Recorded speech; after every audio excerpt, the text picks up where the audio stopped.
Hello, I'm Ottawa crime fiction author Brenda Chapman, and I'm currently the Crime Writers of Canada Director for Ottawa and Eastern Ontario. And in this role, I'm really delighted to introduce you today to a fellow crime fiction writer, Vicki Delany. She will be my first guest in a series of interviews introducing you to some of the Crime Writers of Canada authors in this region. Hi, Vicki.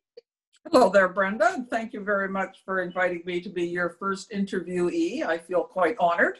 Oh, well, I'm delighted to have you and to taking time out of your busy schedule to have a chat. You live in the beautiful Prince Edward County, which must be a lovely place to wait out this pandemic.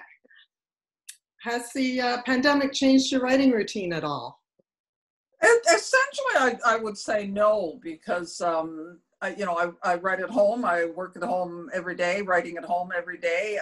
So the fact that I haven't had any place to go doesn't matter to me, because I wouldn't normally go any place anyway to write. And I tend to write every day still, as I always have.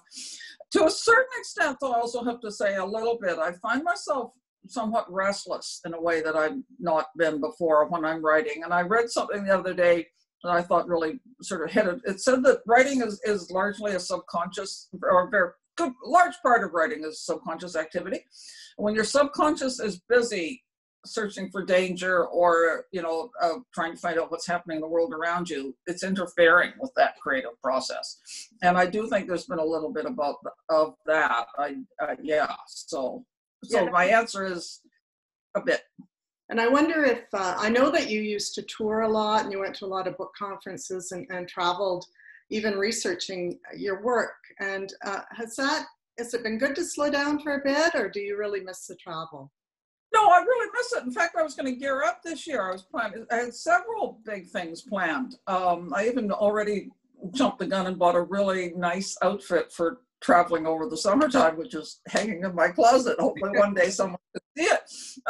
So I have planned to do quite a few things all across North America this year in the fall and in the summer. And of course that never happened, but my dress will still hang there in the closet. Yeah, I know. I bought an outfit too to go on a television show here, and that it's still in my closet too. So now you've had a very eclectic and prolific writing career with over 40 published books. Are they all mysteries, first of all? My books are all mysteries, yes. My 40th published book was published beginning of October this year.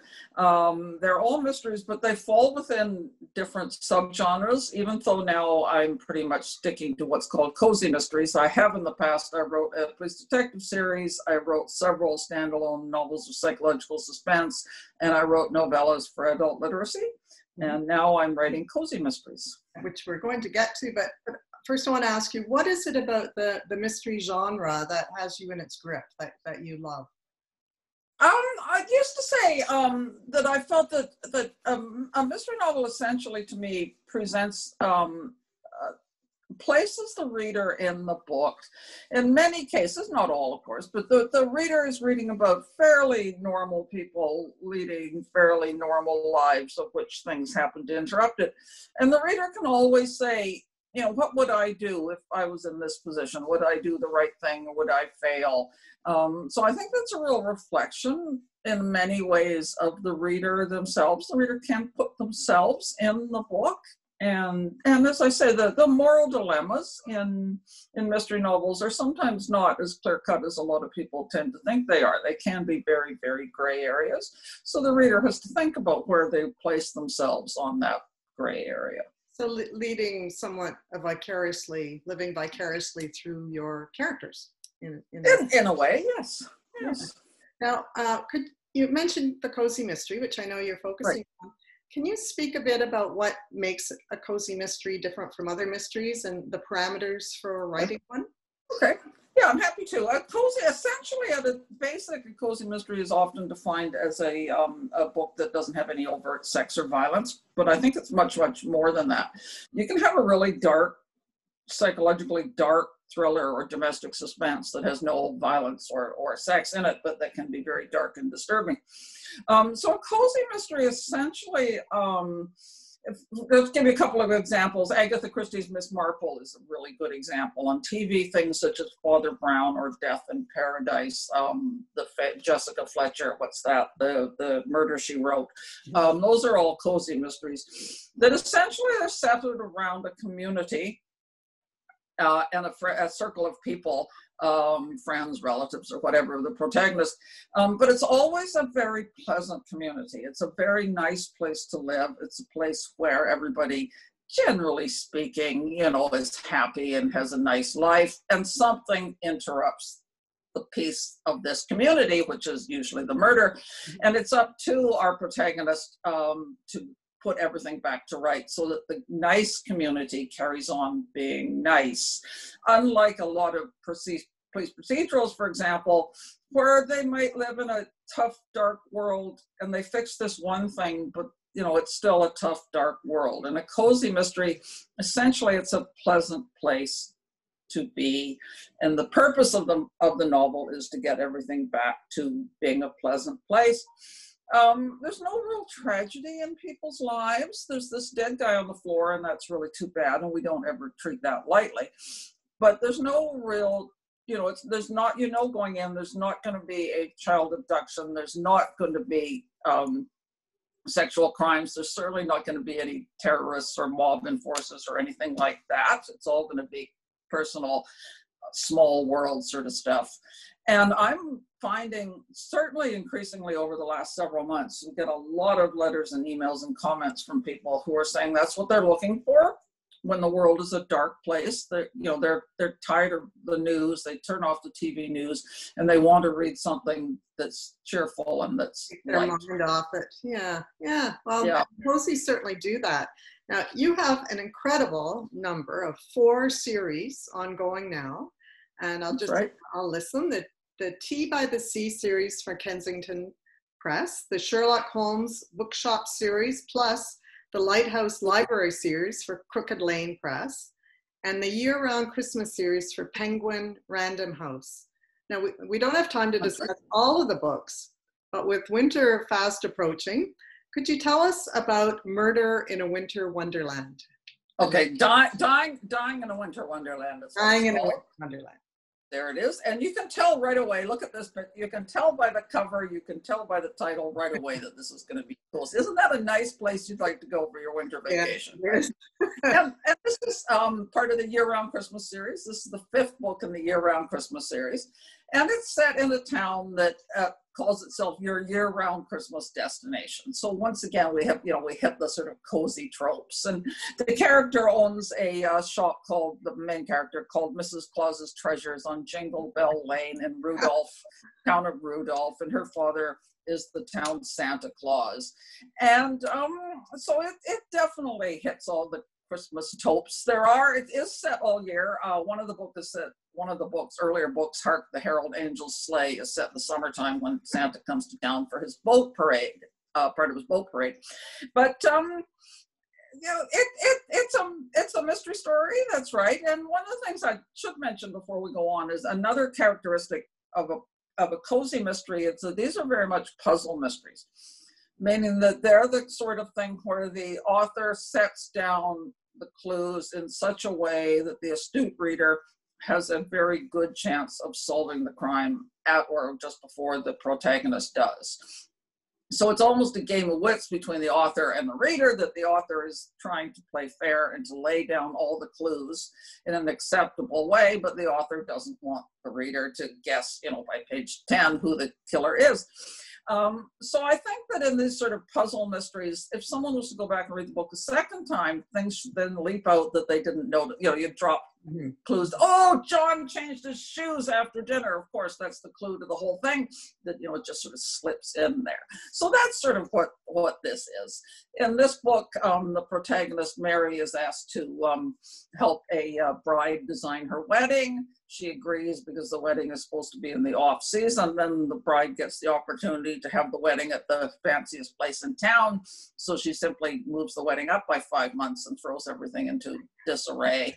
And of course, murder ensues. And another thing in a cozy mystery, you usually need a fairly good reason for your amateur sleuth to be involved. So in this case, the brother of my protagonist, whose name is Mary, M-E-R-R-Y, Wilkinson.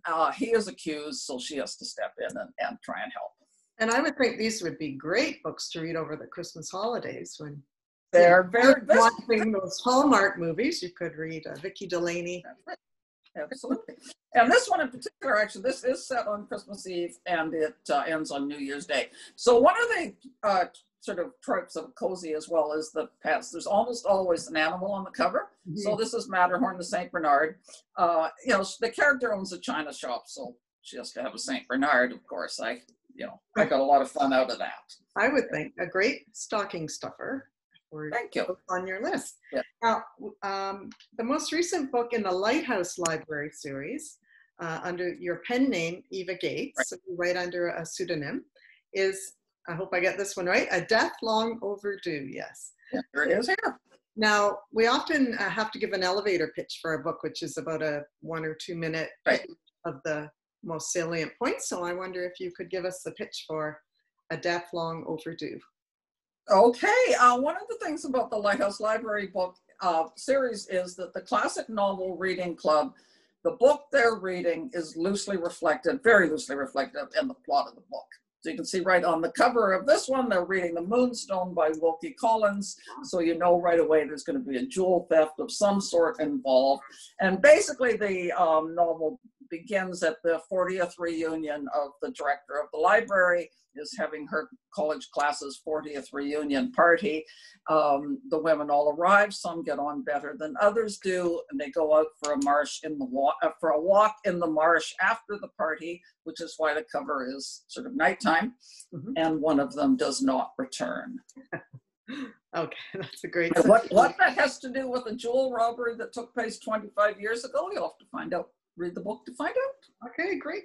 Now, I won't ask you where you get your ideas because I know we get asked that a lot and they come from all over, but how difficult is it to come up with a new and original idea for a series?